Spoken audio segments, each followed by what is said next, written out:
चंद्रलेखेवर विष्णू विश्ववंदिता शाळास्तुत्व शिवसैस्या मुद्रा पुत्राय रचते. छत्रपती शिवाजी महाराजांनी निर्माण केलेलं हिंदवी स्वराज्य अमावस्येपासून तर पौर्णिमेपर्यंत वाढत जाणाऱ्या सूर्याप्रमाणे होतं आणि मानव कल्याणकारी होतं. का बरं आम्ही साजरी करतो शिवरायांची जयंती? कधी मनामध्ये प्रश्न पडला नाही पडत. आमच्या पंजोबाचं नाव आम्हाला माहित नसतं, पण लहानपणी जन्म घेतलेला 2-3 वर्षाचा चिमुरडा छत्रपती शिवाजी महाराज म्हटलं की त्याच्या तोंडामधून आपोआप जय निघतं. एवढा लौकिक, एवढी कीर्ती दुकानात मिळते? नाही मिळत. जिल्ह्याच्या ठिकाणी मिळते? नाही मिळत.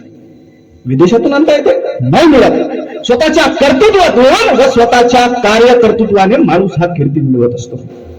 आपण छत्रपती शिवाजी महाराजांबद्दल अनेक संदर्भ वाचतो, अनेक ग्रंथ वाचतो. महाराजांचं वर्णन अनेक मोठमोठ्या लेखकांनी केलेलं आहे, इतिहासकारांनी केलेलं आहे. महाराज शब्दात मांडता यावे एवढी त्यांची कीर्ती